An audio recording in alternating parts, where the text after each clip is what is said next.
আসমান জমিন সৃষ্টির 50,000 বছর পূর্বে, 50,000 বছর পূর্বেই সাত আসমানের ঊর্ধ্বে লৌহে মাহফুজে তাকদীরের মধ্যে আল্লাহ তাআলা তার কুদরতি কলম দিয়ে এই সমস্ত সৃষ্টির সমস্ত তাকদীর, রিজিক, সমস্ত বরাদ্দ আল্লাহ তাআলা লিখে ফেলেছে। হ্যাঁ, আমি কোন লোকমা খাবার খাবো, কতটুকু খাবো, প্রত্যেকটা নির্ধারিত। আমার খাবারের মাঝখানে এক লোকমা ভাত আমার বাচ্চা, ঠিকই দেখা গেছে ও আয়সা এক লোকমা ভাত বাবার প্লেটের থেকে মুখে নিয়ে সে চলে যায়, বাকি ভাতটা বাবা খায়। বোঝা গেল ওই এক লোকমা খাবার তার বাচ্চার রিজিক। ফলে আল্লাহ তাআলা তারটা তাকে দিয়ে দিছে, বাবারটা বাবাকে দিয়ে দিছে। আজকে দুপুর বেলা আমি বাসায়, আমার ছোট মেয়ে আছে 4.5 বছর বয়স। এখন আজকে ছোট দুপুরেও আম খাইতেছি, কাইটা আমি কাইটা দিতেছি, আমিও খাইতেছি, আমার মেয়েও আমার সাথে বসে বসে খাইতেছে। এখন আগের একটা বড়া আমের ওই খাইছে, এরপরের বড়া আমি ওই বলছে এটা আব্বু আপনি এটা খান, তো আমি মুখে নিছি বড়াটা, এক সাইডে দিয়ে আমি একটু কামড় দিছি, ওই আবার কইতেছে ওই খাইব, তা আমি আবার ওটা ওর হাতে দিয়ে দিছি। তাইলে বোঝা গেল যে আমের এই বড়াটার মধ্যে এক সাইডের একটু কোনা আমার রিজিক, ওইটুকু খাওয়া শেষ হইতেই বাচ্চা এটা নিয়ে নিছে। মানে আল্লাহ তাআলাই কুদরতি ভাবে তার রিজিক তাকে পৌঁছায় দিয়েছে। তাহলে আমরা কেউ জানি না, আমি নিছি আমি খামু, কিন্তু আসমানওয়ালা জানে এটা আমার না। কুল্লুম ফি কিতাবিম মুবিন, আল্লাহ তাআলা বলেন সব আমি লিখে রেখেছি, ফয়সালা করে রাখছি। আমি আল্লাহ তাআলা তাকদীরের মধ্যে বন্টন করে দিয়েছি। একটা পিঁপড়া এখান থেকে ওই পর্যন্ত চলে যায়, কিন্তু ওই পর্যন্ত যাওয়ার পরে আরেকজনে মাইরা ফেলে, অথচ এই লোকটার থেকে সে বাইচা গেছিল। একটা মশা আমার হাত থেকে বাইচা গেছে, আমিও থাপ্পড় দিছিলাম, হয়তো আমি মারতে পারি নাই, কিন্তু এরপরের জন ঠিকই থাপ্পড় দিয়া মশাটা মেরে ফেলছে। বোঝা গেল তার রিজিক ওই পর্যন্ত ছিল, তার হায়াত ওই পর্যন্ত ছিল। তো এই জন্য একটা বিষয় আমাদের প্রথম বোঝা, আমি যে আয়াতগুলো পড়ছি এই আয়াতগুলো কোরআনুল কারীমের 12 নম্বর পারা 11 নম্বর সূরা, সূরা হুদ। এই সূরার 8, 9, 10, 11 চারটি আয়াত আমি তেলাওয়াত করেছি। এই অল্প একটু সময় আপনাদের সামনে এই আয়াতের তর্জমা বলতে চাচ্ছিলাম। তো এখানে একটা জিনিস আল্লাহ তাআলা একজন ইমানদার আর একজন বেঈমান নাফরমানের জীবনের একটা পার্থক্য তুলে ধরছে। ইমানদারের জীবন কেমন হয় আর বেঈমান নাফরমান পাপীর জীবন কেমন হয়, আল্লাহ তাআলা এটা বুঝাইছেন এইখানে এই 4 আয়াত। এই একটু মনোযোগ দিয়ে শুনেন, তাইলেই বুঝবেন যে আমার জীবন আপনার জীবন কেমন চলতেছে। এখানে আল্লাহ তাআলা এটা বুঝাইছেন আমাদের জীবনের 2টা অংশ। আমাদের জীবনে কখনো সুখ আসে, আমাদের জীবনে কখনো দুঃখ আসে। সুখ এবং দুঃখ এই দুইয়ের সংমিশ্রণেই আমাদের জীবন। এটা একদম অটোমেটিকলি আল্লাহর কুদরতি ফয়সালা যে দুনিয়ার হায়াতে একেবারে পূর্ণ হায়াত সুখ এটাও মিলবে না, আবার পূর্ণ হায়াত দুঃখ এটাও কি হবে না, হবে না। সুখ আর দুঃখের মিশ্রণ। কখনো আমার প্রত্যাশা পূরণ হয়, কখনো আমার প্রত্যাশা পূরণ হয় না। কখনো আমার চাওয়া পাওয়া পূরণ হয়, কখনো আমার চাওয়া পাওয়া পূরণ হয় না। কখনো ভালো লাগে, কখনো ভালো লাগে না। কখনো আনন্দ, কখনো বেদনা, কখনো সুখ, কখনো দুঃখ, কখনো হাসি, কখনো বিষণ্ণতা, কান্না। তো এর মাঝেই আমাদের জীবন, এর মধ্যেই জিন্দেগি। তো আল্লাহ তাআলা বলেন একজন বেঈমান, একজন নাফরমানের জীবন কেমন? নাফরমানের জীবন হলো যখনই সে অনেকদিন আরামে ছিল, যখনই তার উপরে কোনো বিপদ, মুসিবত, পেরেশানি সুখের পরে আসে, সাথে সাথে সে 2টা কাজ করে। 1 নাম্বার হলো হতাশ হয়ে পড়ে, 2 নাম্বার হলো আল্লাহ তাআলার অকৃতজ্ঞতা জ্ঞাপন করে, অকৃতজ্ঞ, আল্লাহ তাআলার নাফরমানি করে, আল্লাহ তাআলার নাফরমানি করে। আবার যখন একটি নির্দিষ্ট সময় পরে তার দুঃখ পেরেশানি দূর হয়ে যায়, সুখ স্বাচ্ছন্দ্য সচ্ছলতা আবার ফিরে আসে, তো আবার পুনরায় এবার বলে একটা পেরেশানিতে আসিলাম, একটা বিপদে আসিলাম, বিপদ আপদ সব কাইটা গেছে, হ্যাঁ এখন আর কোনো সমস্যা নেই, এখন আর কোনো সমস্যা নেই। এবার সে অহংকারী হয়ে যায়, এবার সে গর্বকারী হয়ে যায়, এবার আনন্দে আত্মহারা হইয়া আবার নাফরমানির মধ্যে লিপ্ত থাকে। আগের মুসিবতের সময়ও আল্লাহকে স্মরণ করে নাই, এখন সুখের সময়ও আল্লাহকে কি করে নাই, স্মরণ করে নাই। প্রতিবারই ভুলে যায় আল্লাহকে, প্রতিবারই মনে পড়ে না আল্লাহকে। আল্লাহ তাআলা বলেন, এর বিপরীতে যেই লোক ইমানদার, যেই লোক মুমিন, যে লোক আল্লাহ চিনে, আখিরাত চিনে, যেই লোক, তো আল্লাহ তাআলা বলেন তার উভয় অবস্থাতে সে সবর করে। তার জীবন হলো যখনই আমার বিপদ কিংবা দুঃখ আসবে, ইমানদার মাত্রই সে সবর করে, সে বিশ্বাস করে, সে বুঝে যে যে আল্লাহ আমাকে সুখ দিয়েছেন ওই আল্লাহই আমাকে দুঃখ দিয়েছেন, আবার সেই আল্লাহই আমার এই দুঃখ দূর করে আবার আমার জীবনে কি আনবেন, সুখ আনবেন। অর্থাৎ সে সবর করে, সে সবর করে। দুঃখে সে আল্লাহর উপর থেকে ভরসা হারায় না, সুখে সে আল্লাহ তাআলার অকৃতজ্ঞতা, নাফরমানি আর পাপ অবাধ্যতা করে না, বরং উভয় অবস্থাতে সে সবরের মাধ্যমে, আমলের মাধ্যমে সে তার জীবন পরিচালিত করে। দুঃখেও আল্লাহকে ডাকে, সুখেও আল্লাহকে ডাকে, আনন্দেও আল্লাহকে ডাকে, বেদনাতেও আল্লাহকে ডাকে। সর্বাবস্থায় আল্লাহ তাআলা বলেন, আমি ওয়াদা দিলাম আমার এমন ইমানদার বান্দার পুরা জিন্দেগীর গুনাহ আমি মাফ করে দেব এবং শ্রেষ্ঠতম বিনিময় জান্নাত তাকে দিয়ে দেব, জান্নাত তাকে দিয়ে দেব। আর ওই যে নাফরমান, যেই নাফরমান প্রতিনিয়ত সে মনে করে হায়াত আল্লাহকে ভুলে যায়, যে এই বেঈমান, এই নাফরমান, এই পাপীর জীবন হইল সে সারাক্ষণ সুখ কামনা করে। তার কথা হইল 24 ঘন্টা পুরা হায়াত সুখ, আনন্দ, উল্লাস আমার প্রাপ্য, আমার প্রাপ্য এটা। এজন্য যখনই বিপদগ্রস্ত হয়, পেরেশানিতে পড়ে, অভাবে পড়ে, দুঃখ এবং যন্ত্রণায় পড়ে, তখনই সে হতাশ হয়ে পড়ে। সবে তো ঠিক আছিল, কি থেকে কি হইল, হ্যাঁ আমার কপালে নি এত গজব, আমার কপালে নি এত মুসিবত, আরে খোদা আর বুঝি মানুষ দেখলা না, এই ইত্যাদি ইত্যাদি কথা। অর্থাৎ হতাশ হয়ে গেছে, আল্লাহর নাফরমানি করে ফেলছে।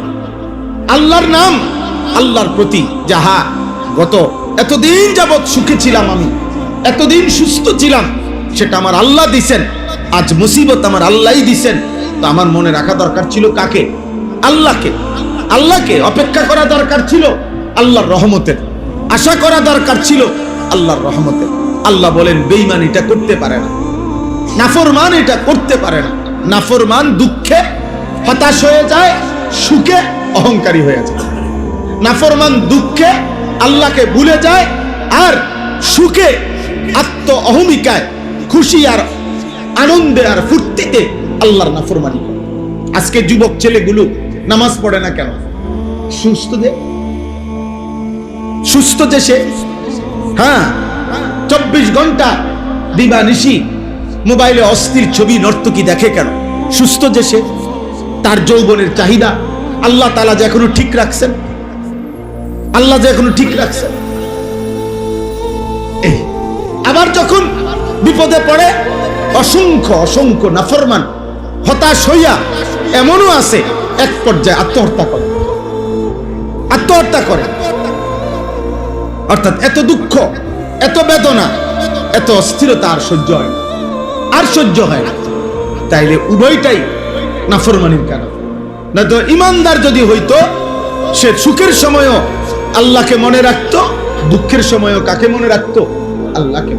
হযরত আইয়ুব আলাইহিস সালাম, আমরা জানি ওনার নাম একজন নবী ছিলেন। আল্লাহ কোরআনুল কারীমে ওনার নাম উল্লেখ করছেন, নি'মাল আবদু।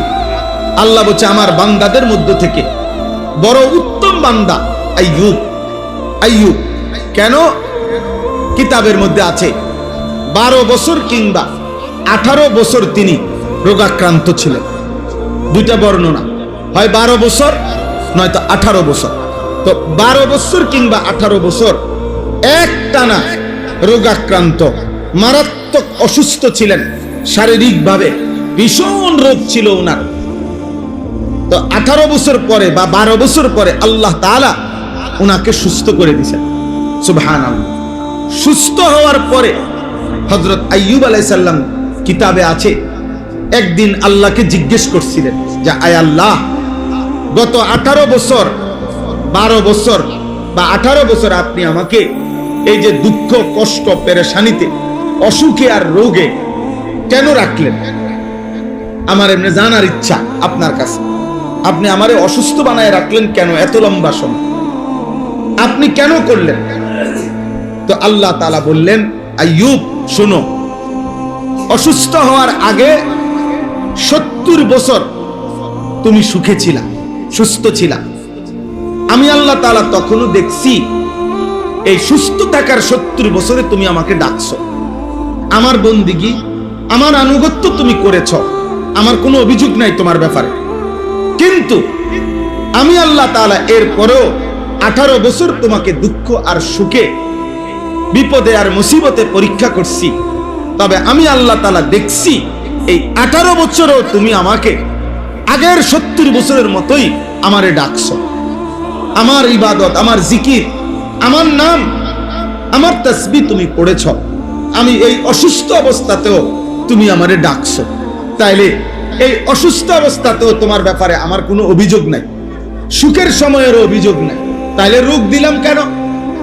আল্লাহ তাআলা বললেন, আইয়ুব আমি দেখতে চাইছিলাম যে সুখের সময়ে আমাকে তুমি ডাকো আর দুঃখের তুমি ডাকো, কোন সময় এই ডাকে, কোন ডাকে মায়া লাগে বেশি, আমি এটা দেখতে চাইছিলাম।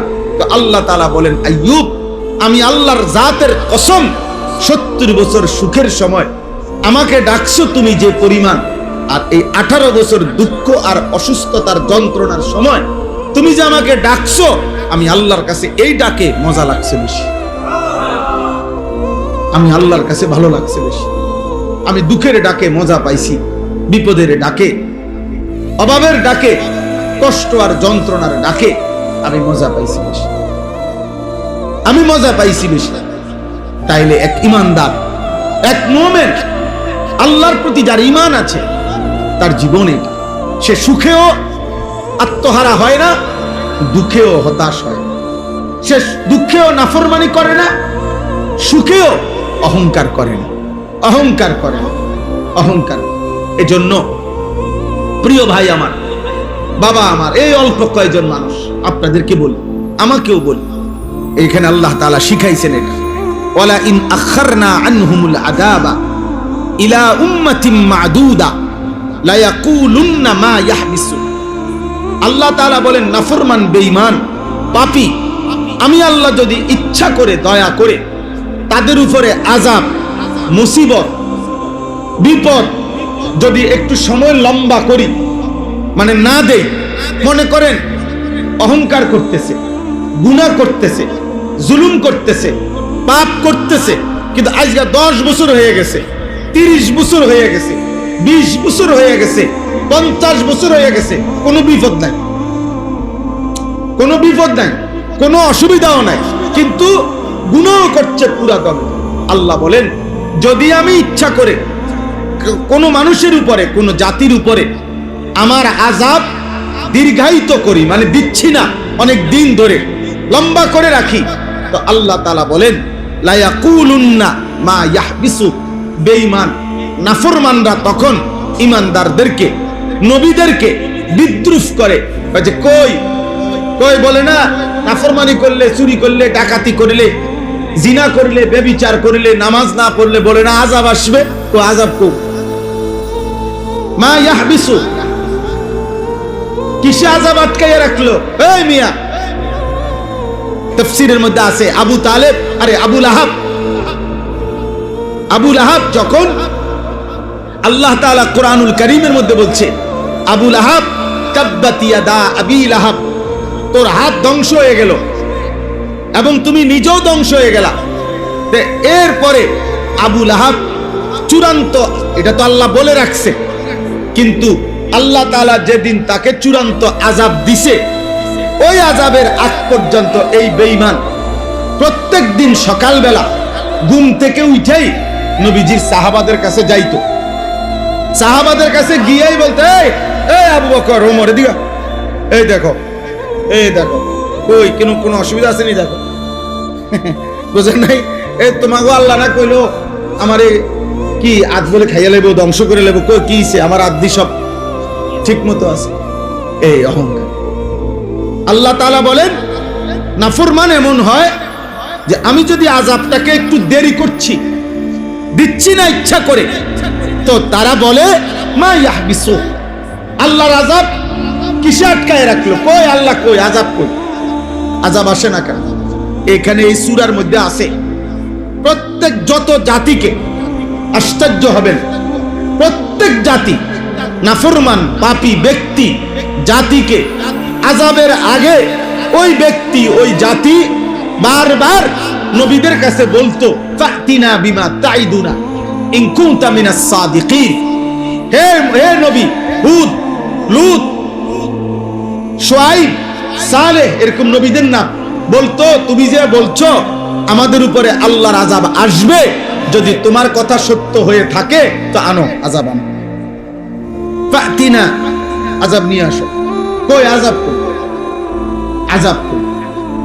এই প্রত্যেক জালেম, প্রত্যেক পাপী ধ্বংস হওয়ার আগে এই পরিমাণ অহংকার করে, অহংকারের সময় সে মনে করে তার জীবনে আর সুখ আসবে, দুঃখ আসবে না, তার জীবনে আর মুসিবত আসবে না, তার উপরে কোনো মুসিবত আসবে না, তার উপরে কোনো আযাব আসবে না, সে মনে করে, সে অহংকার করে। আল্লাহ তাআলা বলেন, আলা ইয়াউমা ইয়াতিহিম, হে নবী বলে দেন, হে নাফরমান, যেদিন সত্য সত্য আল্লাহর আযাব এসেই যাবে, লাইসা মাসরুফান আনহুম, সেদিন এই পৃথিবীর কারো আর ক্ষমতা থাকবে না সেই আযাবকে প্রতিহত, সেই আযাবকে আর প্রতিহত করার ক্ষমতা থাকবে না। হ্যাঁ, কোরআনুল কারীমের মধ্যে আল্লাহ তাআলা বলেন, ইন্না আযাবা রাব্বিকা লাওয়াকি' লাইসা লাহু মিন দাফি', নিশ্চয় আল্লাহর আযাব আসবেই আসবে, লাইসা লাহু দাফি', আল্লাহ বলেন আল্লাহর আযাব যেদিন আসবেই সেদিন আর কেউ থাকবে না যে তাকে প্রতিহত করবে। লিল কাফিরিনা লাইসা লাহু দাফি', আল্লাহ বলে বেঈমান, পাপী, কাফের, নাফরমানের জন্য আমার আযাব আসবেই আসবে, লাইসা লাহু দাফি', ওই আযাব প্রতিহত করার কেউ থাকবে। ফিরআউনের উপরে যখন আযাব আসছে তো এবার আর কেউ ঠেকাইতে পারছে? নমরুদের উপরে যখন আযাব আসছে তো এবার আর কেউ ঠেকাইতে পারছে? কারুনের উপরে যখন আযাব আসছে তো এবার আর কেউ ঠেকাইতে পারছে? নূহ আলাইহিস সালামের কওমকে যখন আল্লাহ তাআলা পানিতে ডুবাইয়া ফেলছে, এবার আর কেউ থামাইতে পারছে? হ্যাঁ, হযরতে শুআয়ব আলাইহিস সালাম, সালেহ আলাইহিস সালাম, হুদ আলাইহিস সালাম, লূত আলাইহিস সালাম, উনাদের কওমকে আল্লাহ তাআলা আযাব দিয়ে ধ্বংস করছেন। কোরআনে আল্লাহ বলেন, এই সূরাতে আছে, ফাআসবাহু ফি দারিহিম জাসিমিন, এই নাফরমান জাতি তারা প্রত্যেকে তাদের ঘরের মধ্যে উপর হইয়া ময়রা পড়েছিল। একটা কোলের বাচ্চা, দুধের বাচ্চা, পেটের বাচ্চা, একটা নারী, একটা পুরুষ আল্লাহর আযাব থেকে বাঁচেন।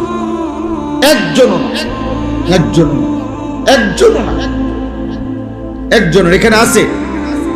আল্লাহ তাআলা বলছেন, ফাকাতানা দাবিরাল্লাযিনা কাযযাবু, আমি আল্লাহ তাআলা বেঈমানের, মিথ্যাবাদীর, নাফরমানের গোড়া সুদ্ধা, লেজ সুদ্ধা, বংশ সুদ্ধা কাইটা দিলাম। অর্থাৎ বিষয়টা হইল, আমার দাদা, আমার দাদার বাপ, আমার বাপের দাদা, একটা বংশের সিরিয়াল আছে, কিন্তু অবাধ্য জাতির আর কোনো বংশধর নাই। আছে কোনো? ফেরাউনের কোনো বংশধর আছে? নমরুদের কোনো বংশধর আছে? কারুনের কোনো বংশধর আছে? বলে আবু জাহেলের বংশধর আছে? নাই। অথচ আরব দেশের মানুষ তাদের বংশের ধারা সংরক্ষণ করা, এটা আরবের একটা ঐতিহ্য।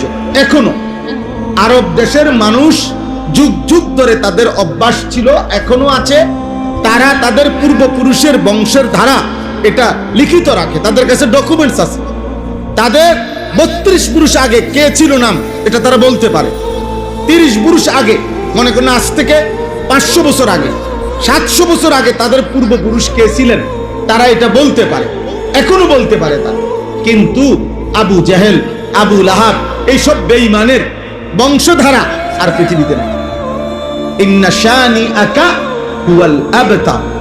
আল্লাহ বলছে, বন্ধু নিশ্চয়ই যারা আপনার নিন্দা করে, আপনি রাসূলকে বিদ্রুপ করে, আমি আল্লাহ বললাম একদিন তারাই নির্বংশ হবে। আবতার মানে নির্বংশ। নবীজির ছেলেরা যখন সবাই মারা গেছে, তখন মক্কার কাফেররা বলছিল মুহাম্মদের একটা ছেলেও বাঁচে নাই, অতএব যার ফুট বাঁচে না তারে আটখুরা কয়, নির্বংশ কয়। হ্যাঁ, আর কি কয়? হ্যাঁ, আবতার গ্রাম্য ভাষায় বলে। তো এই তারা বলতে লাগলো যে মুহাম্মদের আর বংশ নির্বংশ। আল্লাহ তাআলা বলছে, না বন্ধু, আপনার বংশ নির্বংশ না, বরং বেঈমানের বংশই নির্বংশ। নাফরমানের বংশই মূলত কি হবে? নির্বংশ। তো আল্লাহ তাআলা এখানে বলেন, ওয়াহাকা বিহিম মা কানু বিহি ইস্তাহজিউন, যেই আযাব নিয়ে ঠাট্টা করতেছিল নাফরমানরা, একদিন ওই আযাবই তাদের সকলকে ঘিরে ধরবে। ওয়াহাকা মানে হলো ঘিরে ধরবে, ঘিরে ধরবে, একদিন ঘিরে ধরবে। সেদিন ওই আযাব থেকে নেতা কিংবা কর্মী, বড় কিংবা ছোট, পুরুষ কিংবা নারী, জওয়ান কিংবা বৃদ্ধ, কেউ আর বাঁচবে না।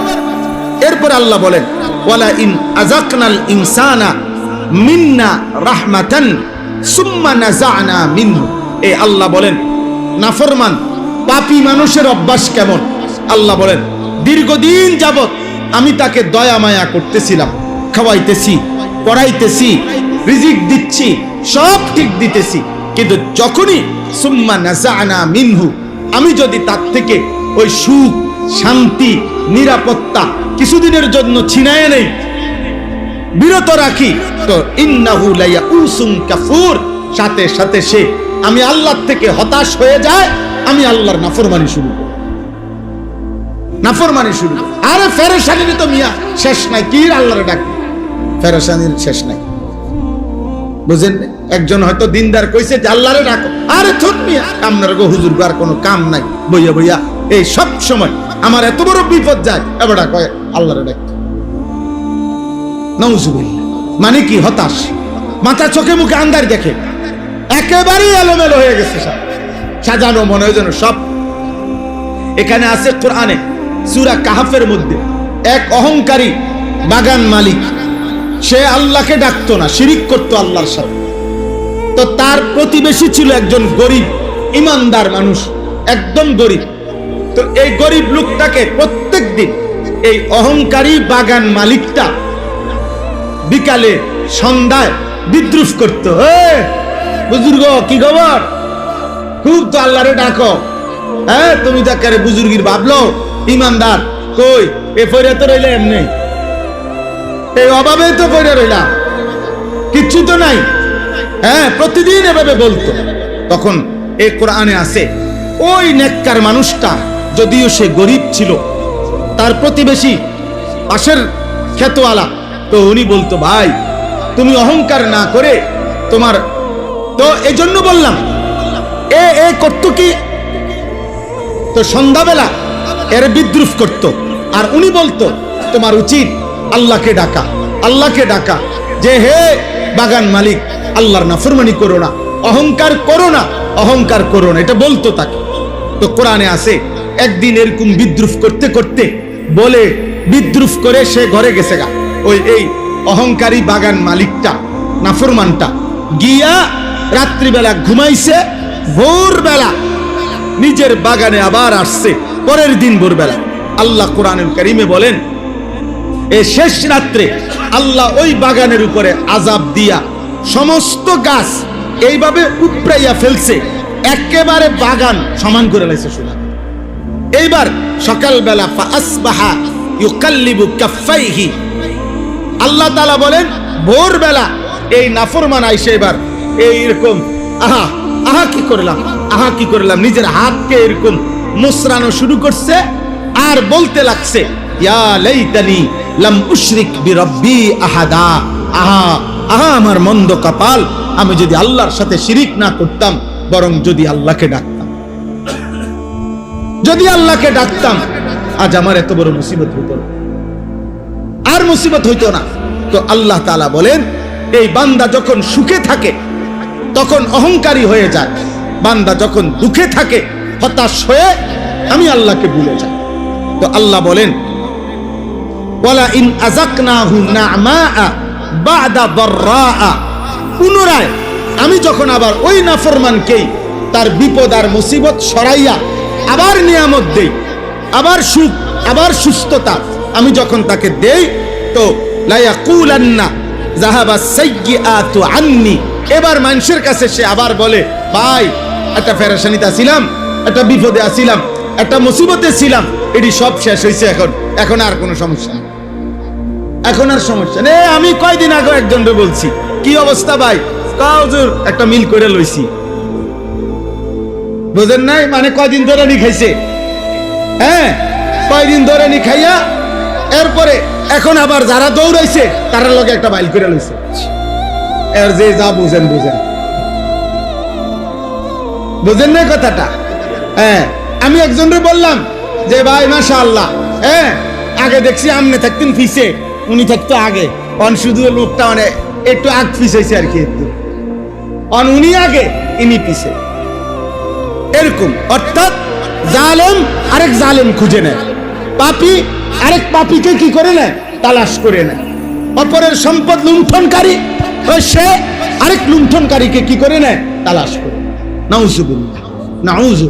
অথচ প্রত্যেক ব্যক্তি একেবারে ক্ষমতার মসনদে যে, অথবা সামান্য দুনিয়ার সাধারণ থেকে সাধারণ মানুষ, প্রত্যেকের এটা বোঝা উচিত, এই রাত্রি অন্ধকার হয় আবার আলো হয়, আবার আলো অন্ধকার হয়, তাহলে যে আকাশে আলো ফুটে সেই আকাশে অন্ধকার আসে, যেই নদীতে জোয়ার আসে সেই নদীতে ভাটা আসে, যেই গাছে সবুজ পাতা ফোটে সেই গাছে ফুল আরেক পাতা হলুদ হইয়া ঝরে পড়ে। তাহলে বুঝাই গেল আমার জীবনের সুখ এটাও স্থায়ী না, আমার জীবনের দুঃখ এটাও স্থায়ী না। কাজে সুখের সময়ও আল্লাহকে না ভুলা, দুঃখের সময়ও আল্লাহকে না ভুলা, এটাই হচ্ছে কি ইমানদারের উচিত, এটাই উচিত কি ইমানদার। এবারে নেতা বলেন, কর্মী বলেন, জনগণ বলেন, শাসক বলেন, প্রত্যেকেরই এটা উচিত, প্রত্যেকেরই এটা ইনসাফ, প্রত্যেকেরই এটা ইনসাফ।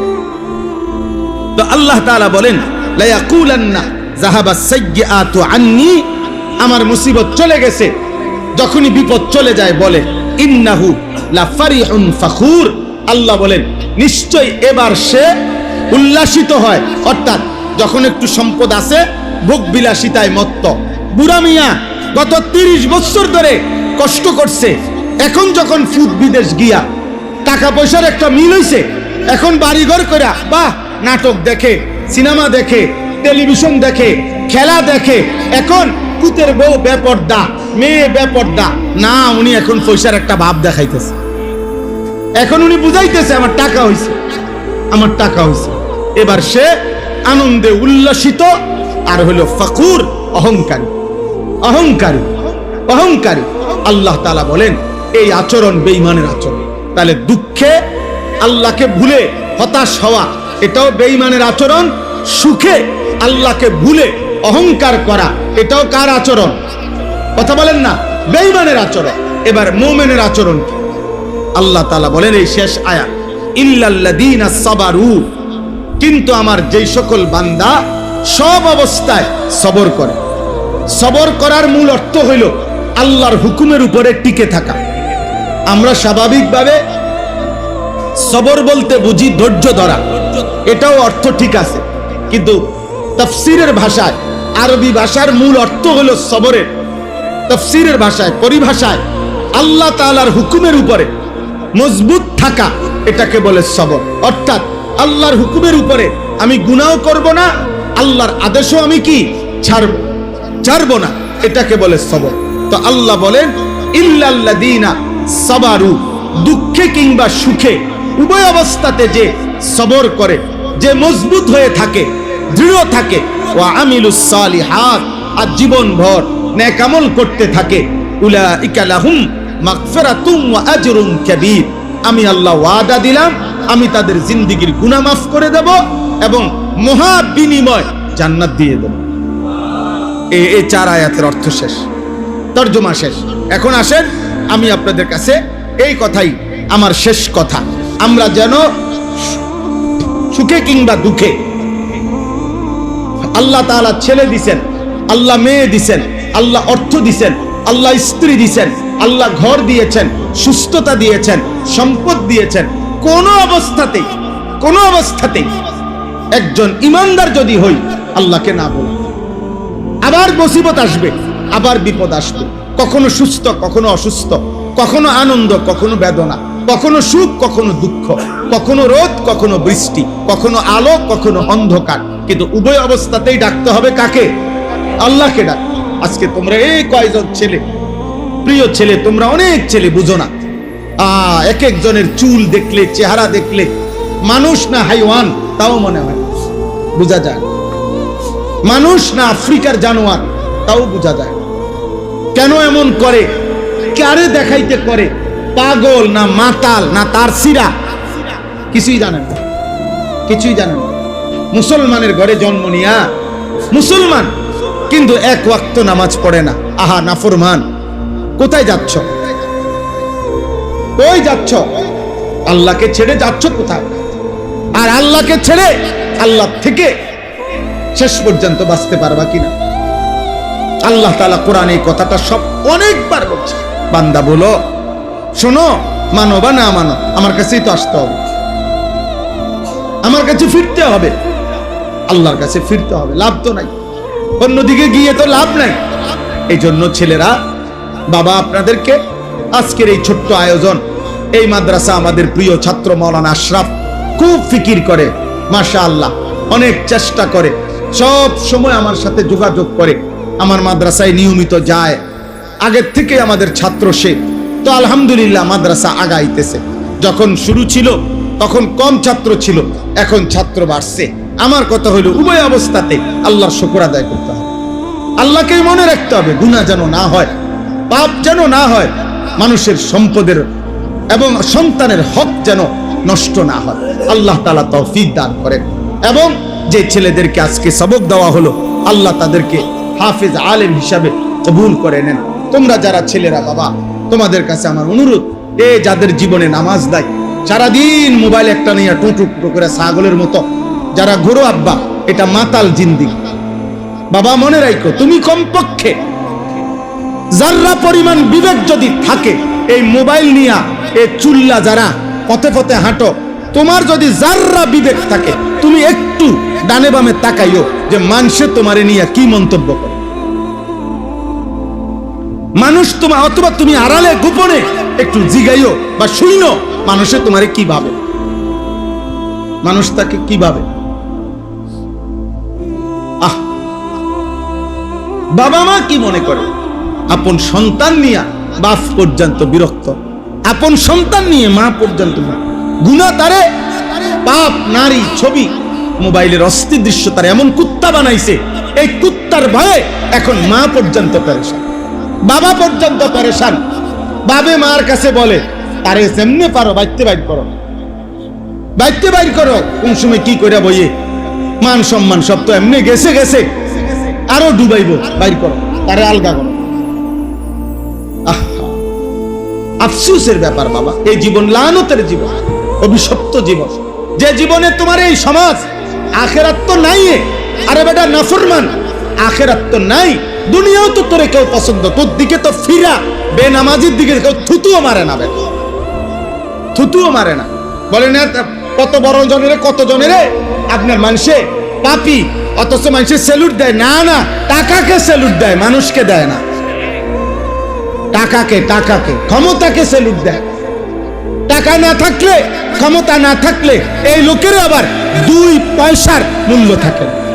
তাহলে ওইটা তো টাকারে না দিল স্যালুট, মানুষকে কই দিল? পাপীকে মানুষ ঘৃণাই করে, নাফরমানকে মানুষ ঘৃণাই করে। চরিত্রহীনকে মানুষ ঘৃণাই করে। এজন্য আল্লাহর নাফরমানি না কর। আর দুঃখ কিংবা সুখ, আনন্দ কিংবা বেদনা, সব অবস্থায় কাকে মনে রাখা? আল্লাহকে মনে রাখা, আল্লাহর ইবাদত করতে থাকা, আল্লাহর বন্দেগী করতে থাকা। আল্লাহ তাআলা আমাদেরকে তৌফিক দান করেন। আজকের এই ইসলাহি মজলিস, মাদ্রাসার সব আয়োজন আল্লাহ যেন কবুল করে, আমিন। আপনারা বেশি বেশি দোয়া করবেন, আমরাও দোয়া করি। যে কয়জন বাবা ভাই আসছেন, জায়গা দেওয়া গেছে না ঠিক মতো, ছেলেরা বাবা তোমরাও নামাজ পড়ো আব্বা, মুসলমান হও। ওই দেখেন ব্যস্ত মোবাইল নিয়ে, মানে একটা মিনিট শয়তান নীরবে থাকতে দেয়। এটাই আমার আফসুস। আহা বাবা হাসো না, ছেলেদেরকে বলি আফসুস আব্বা, বড় মারাত্মক। এই মোবাইল তোমাদেরকে শেষ পাগল বানায় গেল। একটা মিনিট তারে স্বস্তিতে থাকতে দাও। রাত নাই, দিন নাই, সকাল নাই, দুপুর নাই, মা বাবা, ইজ্জত সম্মান, বংশ কিচ্ছু নাই। ছেলেটা সারা দিন এই মোবাইলটা লইয়া বলে, এটাই জীবন। রাত দিন বলা, কে মা কে বাবা, কি বংশ, কি ইজ্জত, কি সম্মান, না কিচ্ছু বোঝে। এই অল্প অল্প মাদ্রাসা, কিছু পড়ালেখা, কিছু কোরআন সুন্নাহর বাতি যদি না থাকতো তো পুরা সমাজ জাহিলিয়াত অন্ধকার হয়ে যাইতো আব্বা।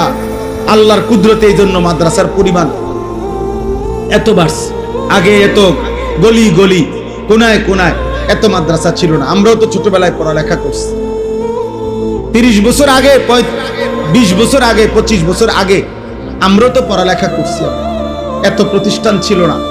এখন গুনার মাত্রা যেহেতু বেড়ে গেছে, আল্লাহ তাআলা আল্লাহর দ্বীন হেফাজতের ব্যবস্থাও আল্লাহ বাড়ায় দিয়েছে।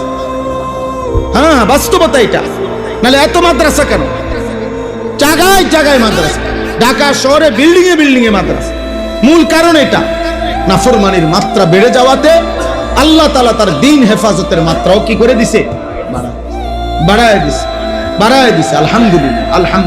আল্লাহ তাআলা এই মাদ্রাসাকে কবুল করে নেন। কোরআনুল কারীমের মধ্যে আল্লাহ তাআলা বলেন, এখানে আছে নবী সাল্লাল্লাহু আলাইহি ওয়াসাল্লামকে আল্লাহ তাআলা সান্ত্বনা দিবেন, ইন্নামা আনতা নাযীর। হে নবী, আপনার দায়িত্ব হলো আপনি হচ্ছেন নাযীর। আমি আল্লাহর পক্ষ থেকে আমার বান্দাদেরকে ভয় প্রদর্শনকারী। আমি আল্লাহর ভয়, জাহান্নামের ভয়, কবরের ভয়, আযাবের ভয়, এই ভয় দেখানো, নেক কাজের উৎসাহিত করা, এটাই আপনার দায়িত্ব। এবার আসলে ঠিক কয়জন পরিবর্তন হলো, কয়জন হলো না, এটা আপনার দায়িত্ব। আমি যদি আপনি জিজ্ঞেস করেন এখন যে হুজুর আপনি আজকে এত বছর ওয়াজ করেন, তো নামাজি হইছে কয়জন, না এই হিসাব দেওয়া অথবা এই হিসাব রাখা আমার দায়িত্ব। ভালো মানুষ হইছে কয়জন, আপনারা হুজুররা যে ওয়াজ করেন না, আপনি হিসাব করেন বসে বসে। আপনার আজার থাকলে, আপনি অবসর থাকলে আপনি হিসাব করেন, আমি হিসাব করবো কেন? আমার তো এটা হিসাব করতে আল্লাহ আমারে বলে না যে সপ্তাহে যদি 3 জন লোক নামাজি না হয় তাহলে ওয়াজ বন্ধ করে দিবা। মাসে যদি 10 জন লোক নামাজি না হয় তাইলে কি করবা না? ওয়াজ করবা না। এমন বিষয়টা এমন। হাদিসের মধ্যে আছে, কিয়ামতের দিন আল্লাহ তাআলার সামনে প্রত্যেক নবী হাসরের ময়দানে যখন দাঁড়াবে প্রথম, তখন প্রত্যেক নবীর সাথে ওনার ঈমানদার উম্মত যারা ঈমান আনছে ওই নবীর উপরে, ওনারাও সাথে থাকবে, প্রত্যেকের সাথে। তো নবী সাল্লাল্লাহু আলাইহি ওয়াসাল্লাম বলছেন, এমন নবীও হাসরের ময়দানে আল্লাহর সামনে দাঁড়াবে যেই নবীর সাথে ওনার ঈমানদার উম্মত মাত্র 3 জন। কোন নবী দাঁড়াবে ওনার সাথে ওনার ঈমানদার উম্মত সির্ফ 2 জন। কোন নবী দাঁড়াবে ওনার সাথে ওনার ঈমানদার উম্মত ওয়াহিদ, 1 জন। তো নবীজি বলেন, রিয়াজুস সালিহিন এই কিতাবে আছে, কিয়ামতের দিন এমনও বহু নবী দাঁড়াবে যেই নবীর সাথে তার ঈমানদার উম্মত 1 জনও নাই, লাইসা মাআহু আহাদ। কেউ নাই তার সাথে।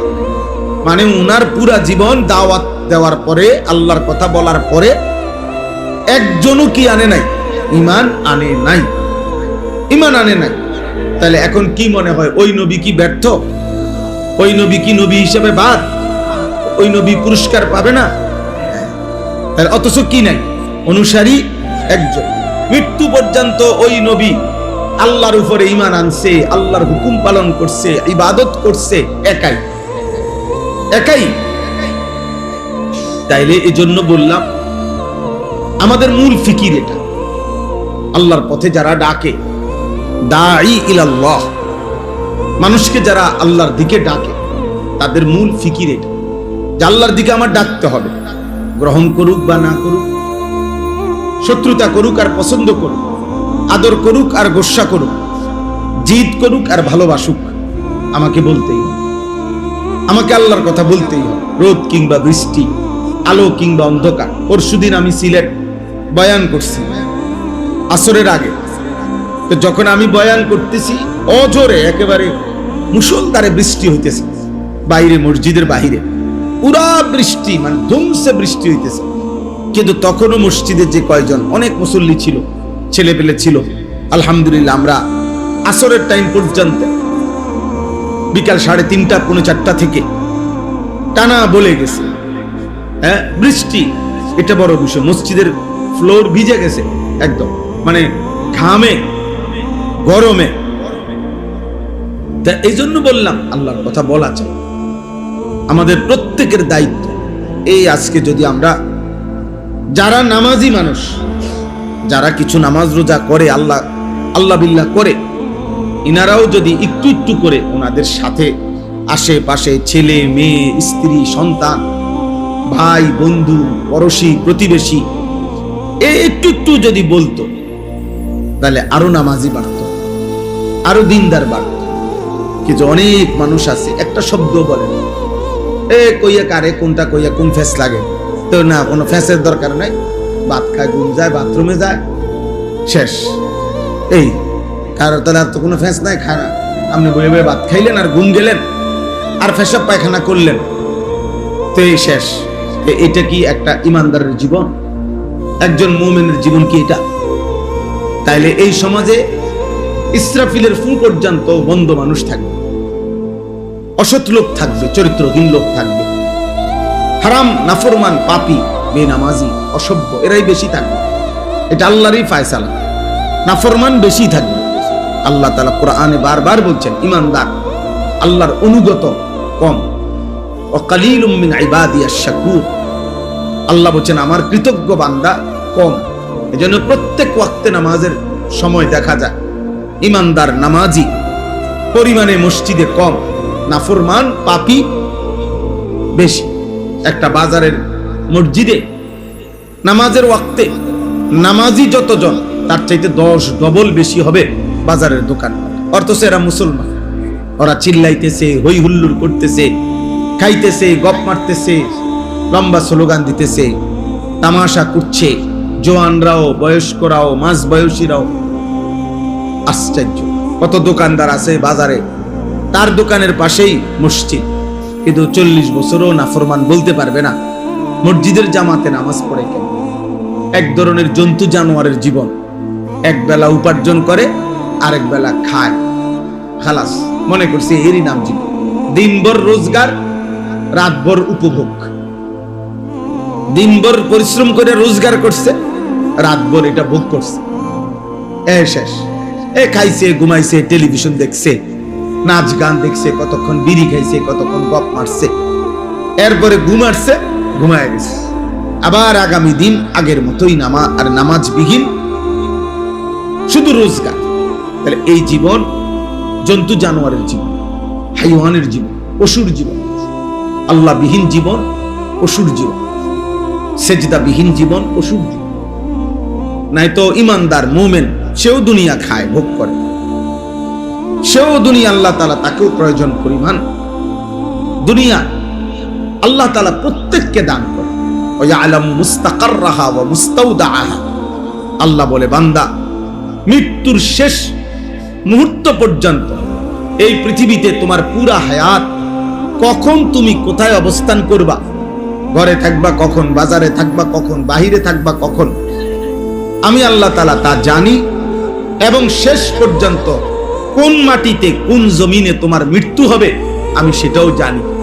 আমি আল্লাহ তাআলা তোমার হায়াতের 24 ঘন্টা পুরা হায়াত যখন তুমি যেখানেই থাকো, আমি ওয়াদা দিলাম আমি সেখানেই তোমার রিজিক পৌঁছাবো, আমার রিজিক পৌঁছাবো। হ্যাঁ, তোমার রিজিক আমি পৌঁছাবো।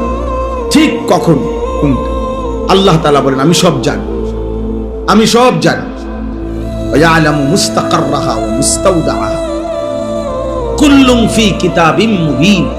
আল্লাহ তাআলা বলে শুধু জানি এমন না, বরং আমার প্রত্যেকটা মাখলুকের রিজিক, আমার প্রত্যেকটা সৃষ্টি দুনিয়াতে যে যা পাবে, একটা মানুষ, একটা গরু, একটা ছাগল, একটা পশু পাখি, একটা কীট পতঙ্গ, একটা জীব জন্তু, একটা উড়ন্ত পাখি, আল্লাহ তাআলা বলেন এই প্রত্যেকের রিজিক। রিজিক মানে কি? রিজিক মানে ভাত না, রিজিক মানে তরকারি না, রিজিক মানে হলো এক মানুষ তার দুনিয়ার হায়াতে আল্লাহর পক্ষ থেকে যা কিছু পায় সবটাকেই বলে রিজিক। সব কিছুই রিজিক। এই চন্দ্র, সূর্য, আলো, বাতাস, রোদ, বৃষ্টি, ক্ষেত, ফসল, আয়, উপার্জন, স্ত্রী, সন্তান, ছেলে মেয়ে, সুখ, শান্তি, হাসি, কান্না, সবকিছু রিজিক, সব আল্লাহর পক্ষ থেকে। আমার জীবনে আল্লাহর পক্ষ থেকে যা দুনিয়ার হায়াতে সবই রিজিক। এখন আল্লাহর পক্ষ থেকে না এমন কিছু আসেনি কারো জানা মতে? আমাদের জীবনের কোনো একটা সেকেন্ডের এমন কি আছে যেটা আমাদের আল্লাহর পক্ষ থেকে না? এটা কি আছে? কোনো কিছু এরকম নাই। জীবনের সব কিছুই আল্লাহর পক্ষ থেকে। তো আল্লাহ তাআলা বলেন আমি আল্লাহ তাআলা আসমান জমিন সৃষ্টির 50,000 বছর আগে, তো আল্লাহ তাআলা বলেন